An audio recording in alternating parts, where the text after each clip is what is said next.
Hello, wonderful butterflies of this world. It's your host, Ash from Butterfly Shots. Welcome back to Ash Unmasked, the podcast where we talk about everything and anything, from books to lifestyle drama stories to everything in between. If you've been here a while, you already know this. Ash loves to talk and loves books. So this episode, we're continuing our mini-series about the book Accept, Value, and Empower Yourself by David Bonham-Carter. A book packed with practical tips, CBT techniques, and real-life exercises to help boost the self-esteem. We loved it enough to dedicate 5 full episodes to unpack each of the chapters. Stick around, butterflies. We're just getting started. This episode is all about chapter 3, called Accept Yourself. But before we dive in, we have something to share.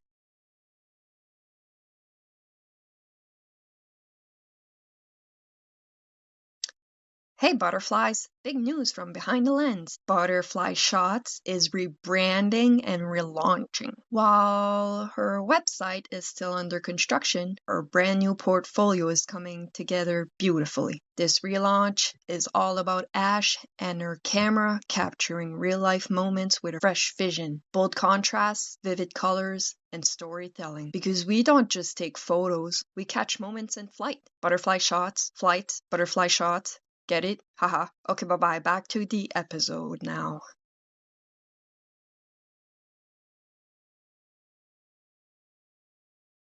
Before we get started, we would like to give a quick heads up, as some of the exercises in this book might bring up tough feelings, especially for someone navigating mental health challenges. Our advice is to take your time and remember that there is no shame in reaching out for help when needed. Nobody needs to go through stuff alone. So let's rewind back to the value framework this book is based on. Value yourself. Accept yourself, look after yourself, understand yourself, empower yourself, and you shall feel more esteem toward yourself.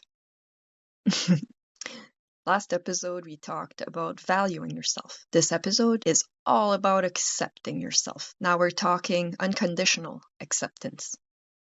So grab a cookie and a latte or favorite snack and beverage, and let's get to it, shall we? Boom, boom, boom, boom, boom, boom, boom, boom, boom, boom, boom, boom, boom, boom, boom, boom.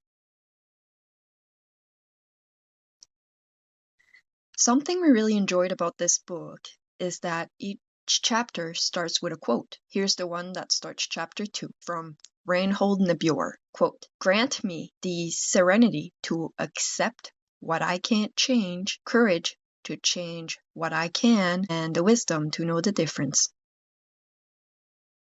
From this quote, we understand that we need to accept what can't be changed and change what we can, and to know which one we can and can't change. Self-acceptance is to accept the self in this manner. We should aim to develop an attitude of accepting ourselves. Self-acceptance also means to value ourselves, even when we don't achieve everything we would like to achieve or act the way we think we should. It is to accept that we're flawed and that we're worthy regardless. Important thing to remember is that self-acceptance does not mean to be arrogant or be an excuse to not grow. It is about being kind, not about the ego. The author invites us on a first exercise that encourages us to catch yourself next time being self-critical, especially if we fail to meet a certain goal, and to remind ourselves in that moment that not achieving something does not make us less worthy, or not being perfect does not make us less worthy. Well, as an overachiever and perfectionist, this is hard. But here's an affirmation we created to help us with that. We're worthy, whether or not we succeed at fulfilling a certain goal. Our worth does not depend on our achievement. We're imperfectly perfect, and we're just as worthy. Boom. Tattoo that on your brain, overachievers, perfectionists of this world. It's called unconditional self-acceptance. Related to the idea to accept ourselves unconditionally is to not judge ourselves for our weaknesses or when we fail, to change prescriptions into preferences, and to accept our physical appearance. Next, the author invites us to list the benefits and drawbacks of unconditional self-acceptance. Think about it for a minute. What are some of the benefits and drawbacks you could get from accepting yourself unconditionally? For us, we thought about it, and some of the benefits would be to feel happier, to feel less stress, to increase our self-worth, and our failures would become way easier to handle. That being said, possible drawbacks for us, we're already lazy, so we would maybe becoming even more lazy, possibly become too relaxed about mistakes and become inconsiderate. So it's important to not go too far, but rather have a healthy level of self-acceptance. Now the author goes into the subject of failing at something and says that we usually fall into one of three attitudes when we fail. That would be defensiveness or denial, acceptance without judgment, and self-condemnation. Really, a healthy attitude towards failing would be acceptance without judgment. The middle one, because yes, everybody fails, and it's just interesting to note next time you fail, what type of attitude do you adopt? Is it possible to catch yourself when you self-condemn or become defensive and to change towards a more kind attitude of acceptance?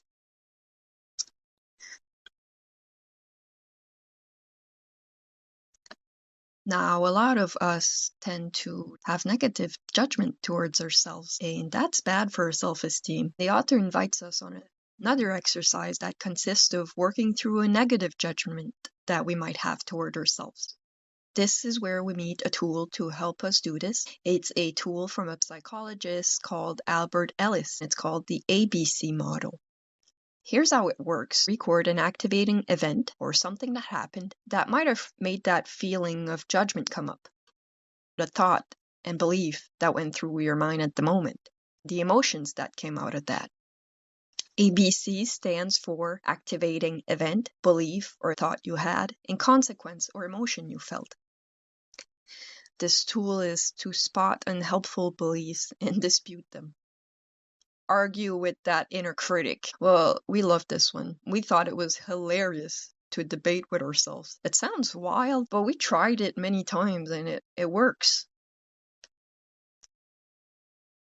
One key point the author brings in this chapter is to give yourself permission to make mistakes, because as we said, no one is perfect. Everybody makes mistakes, and as we like to say, lessons, as long as we learn the lessons. The author also talks about how negative automatic thoughts that come up in our brain automatically about ourselves, the world, and the future might affect our self-esteem. Cognitive therapy, which is slightly different from the CBT therapy that the author talks about. Cognitive therapy does encourage people to observe the negative automatic thoughts that come up and to try to challenge them. This could be done with the help of balancing thoughts, a phrase or something that we can say to ourselves to help us put the negative thought in perspective.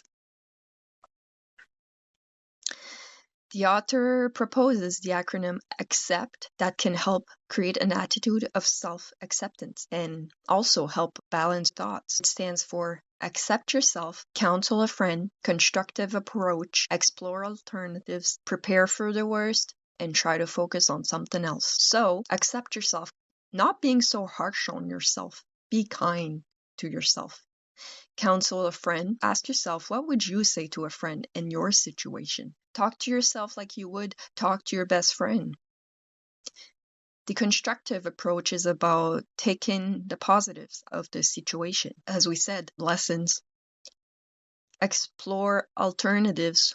Think about what alternate interpretations might exist. Because perceptions are individual. What we perceive is not always the reality. Prepare for the worst, prepare to face the fear. Focus on something else.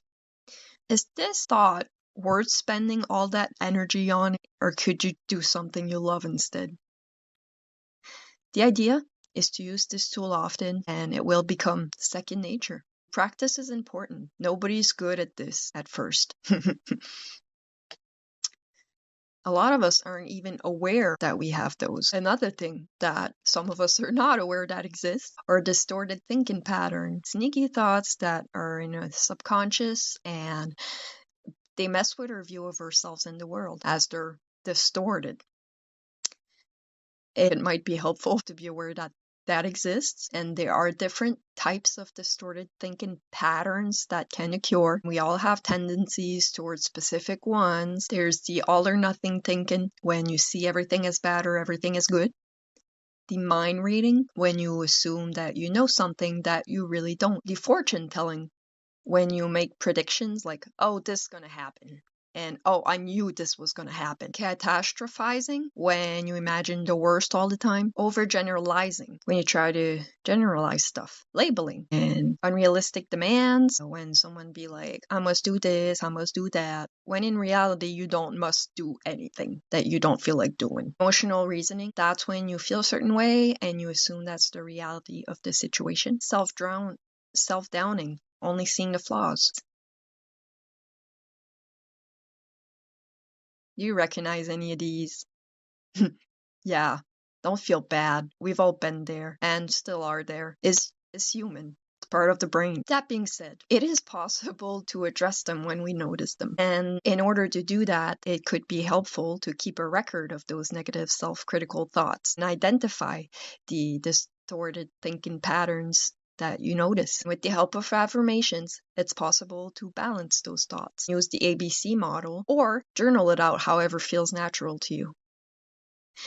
If you keep a record of your distorted thinking patterns you tend to have, you'll notice pretty fast your tendencies. And once you've identified them, it's much easier to address them and balance them. But the author does say that it's much easier to do this when keeping a diary or a journal. He also says that a diary or journal doesn't necessarily have to follow the frame he offers. It doesn't even have to follow a frame. You can just write down anything and everything. What you did, how you felt that day. For some people, it might help to have a structure. Personally, we've been journaling almost daily for years now, tracking moods, events, reactions, panic attacks, mental health problems, sleep, routines, and we even write poetry, text ideas, creative sparks.